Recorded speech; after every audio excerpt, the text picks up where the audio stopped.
Ito pala ang kwento ng buhay ni Mon Confiado, isa sa pinakamahusay at veteranong aktor sa Pilipinas. Halika mga kakwento, samahan ninyo ako at alamin natin ang naging kwento ng buhay niya.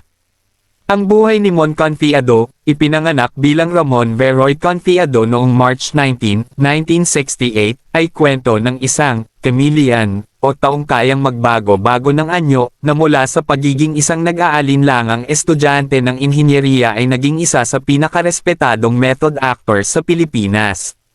Mga unang taon, buhay sa set ng pelikula. Ipinanganak at lumaki sa Sampaloc, Maynila, si Mon ay nagmula sa isang pamilyang may dugong artista. Pamana ng pamilya, siya ay anak ng yumaong veteranong aktor na si Angel Confiado, na kilala sa pagganap bilang pulis mula pa noong panahon ng silent films hanggang dekada 90. Lihim na pagkabata, bahagi si Mon ng ikalawang pamilya ng kanyang ama. Dahil lihim noon ang relasyon ng kanyang mga magulang, kadalasan ay sa mga shooting location lamang niya nakakasama ang kanyang ama. Hindi karaniwang paglaki, sa halip na normal na kabataan, lumaki siya sa mga set ng pelikula, kung saan nasaksihan niya ang likod ng paggawa ng pelikula sa Pilipinas. Ang paglihi sa inhinyeriya. Sa kabila ng exposure sa pag-arte, hindi agad ito ang kanyang pinangarap. Edukasyon, nag-aral siya sa Mapua Institute of Technology, ngayon ay Mapua University, ng kursong Civil Engineering, dahil ito ang karaniwang kinukuha ng kanyang mga pinsan. Diploma bago hilig, nagtapos siya ng kanyang degree, ngunit hindi na kumuha ng board exam dahil unti-unti nang lumalakas ang kanyang hilig sa sining. Hindi sinasadyang simula at teatro. Halos aksidente ang kanyang pagpasok sa mundo ng pag-arte. Unang pagkakataon, habang gumagawa siya ng owner-type jeep, ito ay nirentahan para sa isang pelikula, at siya ay nabigyan ng maliit na papel. Unang pelikula, ang kanyang unang regular na papel ay noong 1992 sa pelikulang The Adventures of Leon and Kuting, na idinirect ni Pek Galiaga.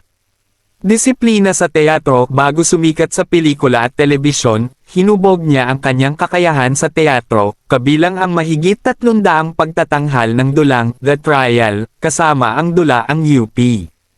Ang pagbabagong anyo, master ng method acting.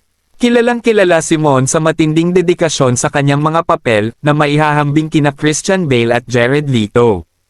The Diplomat Hotel, 2013, nagbawas siya ng 40 pounds at nagpalipas pa ng gabi sa sinasabing haunted na gusali sa Baguio para sa kanyang papel. General Luna, 2015, at Goyo the Boy General, 2018, para gumanap bilang si Emilio Aguinaldo, gumugol siya ng oras sa Aguinaldo Shrine at nagpa-haircut pa sa barbero na minsang nagsilbi sa dating Pangulo. Pag-aaral ng wika, para sa kanyang papel sa Ang Probinsyano, bilang isang Chinese na kriminal, nag-aral siya sa Chinese school upang makuha ang tamang accent. Pandaigdigang paglawak at negosyo. Lumawak ang kanyang karera sa labas ng bansa. Internasyonal na eksena, nakatrabaho niya ang mga artistang tulad ni Kwak Do-won, sa pelikulang The Golden Holiday, at lumabas din siya sa mga Hollywood at international productions tulad ng Behind Enemy Line, at Lock Up Abroad. Negosyo, isa rin siyang pioneer sa comedy bar scene bilang co-owner ng 22nd Street Comedy Bar sa loob ng 20 taon. Ngayon, nakatuon siya sa pagpapatakbo ng mga backpacker hostel sa Cebu. Kasalukuyang kalagayan, 2026. Nanatiling isang makapangyarihang aktor si Mon sa industriya. Kamakailan ay nakilala siya sa kanyang papel bilang kontrabida na si Gov. William Acosta sa seryeng Senior High, at sa karugtong nitong High Street. Patuloy rin siyang nagtuturo at gumagabay sa bagong henerasyon ng mga artista sa pamamagitan ng acting workshops, kung saan binibigyang diin niya na mas mahalaga ang passion, dedikasyon, at tamang pag-uugali, kaysa sa talento lamang.